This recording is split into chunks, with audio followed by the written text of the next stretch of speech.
Assalamualaikum warahmatullahi wabarakatuh. Anak-anak, pada pertemuan kali ini kita akan mempelajari dua subbab materi. Yang pertama adalah unsur-unsur teks berita, kemudian yang kedua ada struktur teks berita.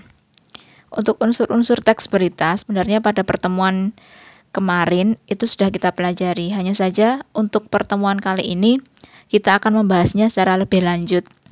Kemudian untuk struktur teks berita nanti akan dijelaskan juga lebih lanjut seperti apa. Anak-anak, sekarang perhatikan contoh teks berita berikut ini. Sungai Ciliwung meluap, 2 desa terendam banjir setinggi 3 meter. Terjadi banjir bandang di sekitar Sungai Ciliwung. Banjir tersebut diduga karena hujan yang turun sangat deras dari jam 19 hingga pagi jam 9. 2 desa terendam dan banyak keluarga yang mengungsi di kampung sebelah. Sekitar 137 kepala keluarga kehilangan tempat tinggalnya karena banjir.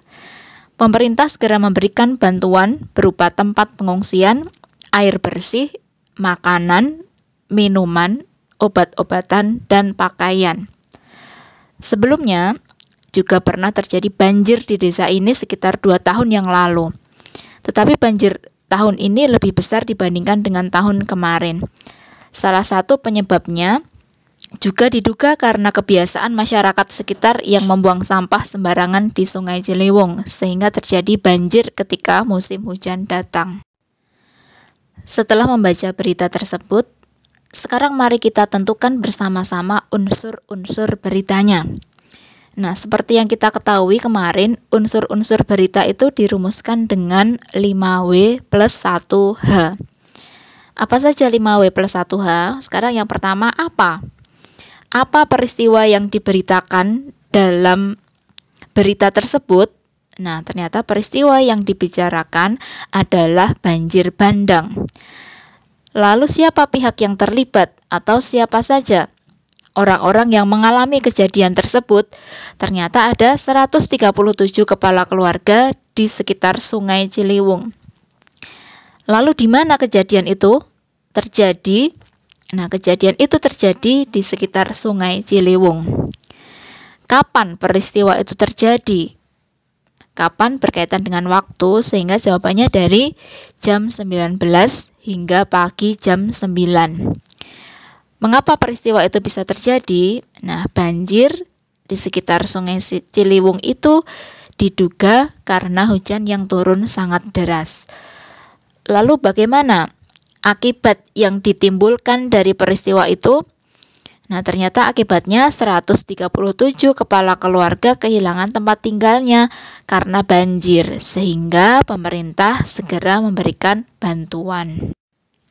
Anak-anak, setelah mempelajari tentang unsur-unsur teks berita beserta contohnya di dalam sebuah berita, maka sekarang kita bisa membagi berita tersebut berdasarkan strukturnya. Lalu struktur teks berita itu apa saja? Ada 3. Yang pertama adalah kepala berita. Kepala berita ini bisa juga disebut dengan lead atau teras berita. Ini merupakan bagian pembuka dari yang diberitakan. Terdiri atas unsur apa, siapa, di mana, dan kapan. Tapi tidak selalu unsurnya seperti itu. Selalu kita ingat, dari kita membaca berita, nanti kita temukan unsur apa saja, tidak selalu unsur apa, siapa, di mana, dan juga kapan. Kita bisa menemukan unsur-unsur lain dalam kepala berita. Hanya saja biasanya yang banyak ditemukan itu adalah unsur-unsur tersebut. Kemudian yang kedua itu adalah badan atau tubuh berita. Nah, bagian inti yang dibicarakan dalam berita ini biasanya terdiri atas unsur mengapa dan bagaimana. Namun sama halnya dengan kepala berita tadi, badan berita itu tidak selalu terdiri atas unsur mengapa dan bagaimana, tergantung dari bagaimana nanti berita itu disusun. Kemudian yang ketiga ada ekor berita. Nah, ekor berita ini merupakan bagian penutup berita, biasanya berisi simpulan. Nah, anak-anak, kita masih menggunakan teks berita yang tadi digunakan dalam unsur-unsur berita ya. Beritanya masih sama, yaitu berkaitan dengan Sungai Ciliwung yang meluap. Dua desa terendam banjir setinggi 3 meter. Teksnya masih sama ya.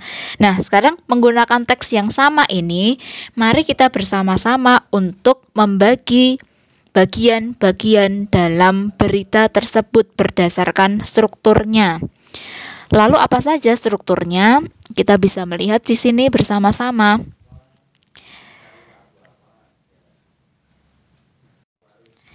Sekarang mari kita ingat bersama-sama. Dalam teks berita itu tadi ada 3 struktur. Yang pertama ada kepala, kemudian ada badan, kemudian ada ekor berita. Tadi bagian kepala itu merupakan bagian pembuka, kemudian bagian inti itu disebut dengan badan berita. Kemudian yang ketiga itu adalah ekor berita. Nah, sekarang di sini pada kutipan contoh ini ada 3 paragraf. Mari kita bagi bersama-sama 3 paragraf itu berdasarkan strukturnya. Nah, ternyata kita dapatkan seperti ini ya. Jadi 3 paragraf itu ternyata paragraf pertama itu merupakan kepala berita. Kemudian paragraf kedua itu merupakan badan berita, karena ini merupakan inti yang dibicarakan dalam berita itu ya. Kemudian bagian yang ketiga, paragraf ketiga, ini merupakan ekor berita. Sekarang kita cari bersama-sama, di dalam kepala berita itu ada unsur apa saja. Nah, ternyata sekarang terjadi banjir bandang. Tadi banjir bandang itu termasuk unsur apa? Di mana? Di sekitar Sungai Ciliwung.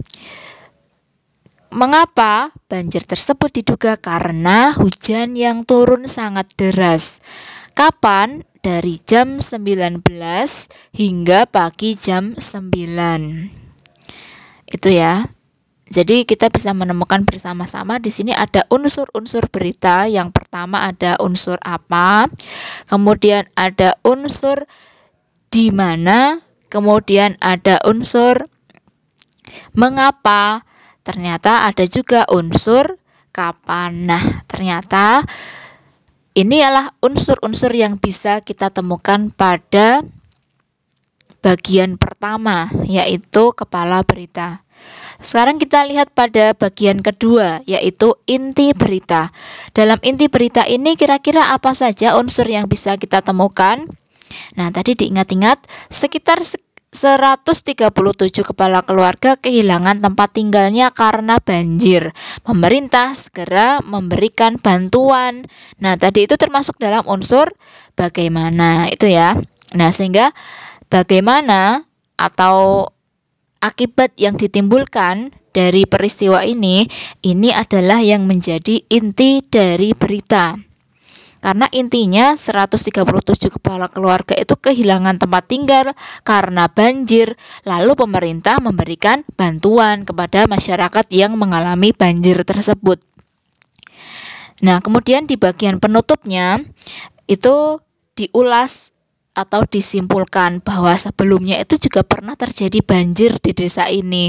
Kapan waktunya? Sekitar 2 tahun lalu. Tapi banjir tahun ini lebih besar dibandingkan dengan tahun kemarin. Salah satu penyebabnya itu diduga karena kebiasaan masyarakat di sekitar yang membuang sampah sembarangan di Sungai Ciliwung, sehingga terjadi banjir ketika musim hujan. Nah, simpulannya itu seperti itu. Kenapa terjadi banjir terus ketika musim hujan itu? Yaitu karena apa? Karena kebiasaan masyarakat di sekitar Sungai Ciliwung itu membuang sampah sembarangan gitu ya. Nah, itu simpulannya. Jadi kita bisa menemukannya di dalam ekor berita. Anak-anak, terima kasih sudah menyimak materi kali ini dengan baik. Semoga materi ini cukup membantu kalian dalam belajar. Terus belajar supaya kalian bisa mendapatkan hasil yang terbaik. Kita berjumpa lagi pada pertemuan yang akan datang. Selamat belajar. Semoga materi ini bisa bermanfaat untuk membawa kalian mengetahui pengetahuan-pengetahuan yang baru tentunya. Terima kasih. Wassalamualaikum warahmatullahi wabarakatuh.